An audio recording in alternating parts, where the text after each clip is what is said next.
আসসালামু আলাইকুম। এটা হচ্ছে 2010-এর 5 ডোর হাফ সিলিং গাড়ি, একদম খোলা গাড়ি। আমি A to Z গাড়িটি আপনাদের দেখাবো, গাড়িটি কী কন্ডিশনে আছে। এই গাড়িতে চিকেন্সের রং মারছে, আমরা চিকেন্সের রং করা হয়েছে, একদম ভালো মানের রং। তো আমার এই গাড়িতে কোনো অ্যাক্সিডেন্ট হিস্টোরি নাই, কোথাও কোনো অ্যাক্সিডেন্ট হিস্টোরি নাই। তো গাড়িটি আমি কাছ থেকে আপনাদের দেখাই, ধৈর্য সহকারে ভিডিওটি শেষ পর্যন্ত দেখবেন। আর আমার চ্যানেলে যদি কোনো ভাই নতুন হয়ে থাকেন অবশ্যই আমার চ্যানেলটি সাবস্ক্রাইব করে রাখবেন। আর ফেসবুক পেজ থেকে যারা দেখছেন অবশ্যই আমার পেজটি ফলো দিয়ে রাখবেন।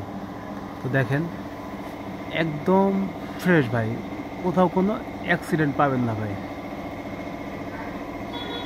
আর আমার পেজে আমি যে গাড়িগুলোর অ্যাড দিই, আমি অবশ্যই কোনো অ্যাক্সিডেন্ট থাকলে আমি আপনাদের বলে দেবো। তো দেখেন এই রং করা অবস্থায় ছবি দিয়েছিলাম, আমরা অলরেডি গ্লাস লাগানো হয়েছে, সাইড গ্লাস, এছাড়া অটো লুকিং গ্লাস লাগানো হয়েছে। দেখেন ফিটিংয়ের কাজ চলমান আছে, সামনের মেন গ্লাসটাও কিন্তু লাগানো হয়েছে ভাই। তো সামনের চ্যাসিসটা আমি আপনাদের দেখাই, দেখেন এদিকে কিন্তু কোথাও কোনো অ্যাক্সিডেন্ট নাই। বা সামনের যে মেন যে চ্যাসিসটা দেখেন, এই দেখেন চ্যাসিসটা কিন্তু একদম ফ্রেশ অরিজিনাল সেটআপে আছে। গাড়িটি ঢাকায় ব্যবহার হয়েছে। আর সামনের এই লুকটা আমি আপনাদের দেখাবো, দেখতে পাচ্ছেন সামনের লুকটা কিন্তু খোলা, হচ্ছে মাস্টার সিলিন্ডার। আর এই কচগুলা কিন্তু অরিজিনাল সেটআপে আছে। দেখেন এই হচ্ছে চ্যাসিস নাম্বার, বুঝছেন। এই সামনে যদি কোনো অ্যাক্সিডেন্ট থাকলে আপনারা অবশ্যই বুঝতে পারতেন।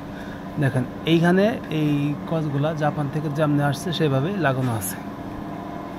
তো আমার সামনের লুকটা যেভাবে আছে একদম ফ্রেশ, বডিতে সামনের সাইডে কোনো অ্যাক্সিডেন্ট নাই। তো ভাই আমরা ভিতরের সাইডটা একটু দেখব। দেখেন এই দরজাটা আমি খুলতেছি, দরজাটা লাগাবো, এখনও কিন্তু রাবারগুলো লাগানো হয় নাই, তো একদম স্মুথলি লাগে। দেখেন এই রাবারগুলো কিন্তু খোলা, এখানে প্যাডটা লাগানো হবে। আর এই জায়গাগুলো দেখেন, এই পেস্টিংগুলো কিন্তু অরিজিনালি আছে। তো মোবাইলে আলো স্বল্পতার কারণে আমি ভিডিওটি সুন্দরভাবে করতে পারতেছি না। তো দেখেন এই জায়গাগুলো দেখেন, কোনো অ্যাক্সিডেন্ট নাই। পুরা গাড়িটা আমরা একদম রেডি করে দেবো আপনাদের। তো আমি সামনের ভিডিওতে আমি বলে দেব, আরও ডেকোরেশনের কাজ চলমান আছে। ব্যাকলাইট লাগানো হবে, দরজাটা লাগানো হবে, গ্লাসগুলো ফুল লাগানো হবে, সিট কভার, ফ্লোর ম্যাট লাগানো হবে, A to Z মাইক্রোবাস সেটআপে রেডি করা হবে। আবারও বলি, এই গাড়িটি 2010-এর মডেল, 2015-তে registration, 15 serial, 5 door half ceiling গাড়ি। গাড়ির বডি একদম ফ্রেশ। তো আমরা একদম মাইক্রোবাস সেটআপে এরকম ফুল অ্যান্ড ফাইনাল রেডি করে দেব, একদম সুন্দরভাবে রেডি করে দেবো ভাই।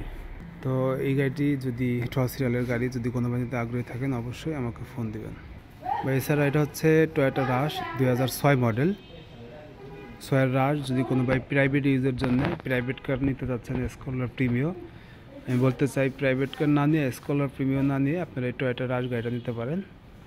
সেম খরচ, প্রাইভেট কারে যে খরচ টয়োটা রাশেও সেম, একই খরচ।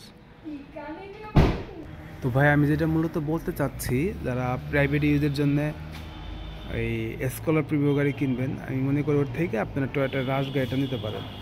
তো দেখেন আমি এই পাশেই কিন্তু একটা প্রিমিও গাড়ি রাখা, দেখেন কোনটার লুক বেশি ভালো লাগতেছে আমাকে একটু জানাবেন।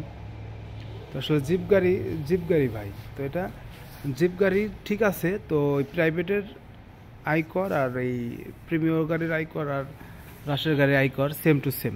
তো আমি বলতে চাচ্ছি, যদি কোনো ভাই প্রাইভেট ইউজের জন্য প্রাইভেট কার নিতে চাচ্ছেন, আমাদের কাছে প্রাইভেটও আছে, রাশও আছে। আমি বলতে চাই এই রাশ গাড়িটি আপনারা নিতে পারেন। তো যাই হোক, এটা হচ্ছে আবারও বলি 2010-এর 5 ডোর হাফ সিলিং গাড়ি, ভালো, কোনো অ্যাক্সিডেন্ট হিস্ট্রি নাই, মেজর কোনো অ্যাক্সিডেন্ট হিস্ট্রি নাই। A to Z আমরা রেডি করে দেবো, গ্যারান্টি সহ চাইলে গ্যারান্টি সহ গাড়িটি দিতে পারবো। কেননা প্রপারলি আমাদের হাতে আমরাই রেডি করতেছি গাড়িটি। রং বলেন, ডেন্ট বলেন, suspension, engine, A to Z আমরা রেডি করে দিচ্ছি। তো সেই ক্ষেত্রে গ্যারান্টি সহকারে এই গাড়িটি আমরা বিক্রি করতে পারবো। যদি কোনো বাড়িতে আগ্রহী থাকেন অবশ্যই আমাকে ফোন দিবেন। এটা হচ্ছে 2008-এর 4 ডোর হাফ সিলিং, এই গাড়িটি বিক্রি করা হবে। এই গাড়িটার দাম পড়বে 14 লক্ষ টাকা। 14 লক্ষ টাকা। এটার ম্যানুয়াল গিয়ার। এই টাইপের গাড়ি যদি কোনো ক্ষেত্রে আগ্রহী থাকেন অবশ্যই আমাকে ফোন দিবেন। সকলের সুস্বাস্থ্য দীর্ঘায়ু কামনা করে আজকে ভিডিও শেষ করছি। ভালো থাকবেন। আসসালামু আলাইকুম ওয়া রাহমাতুল্লাহি ওয়া বারাকাতুহু।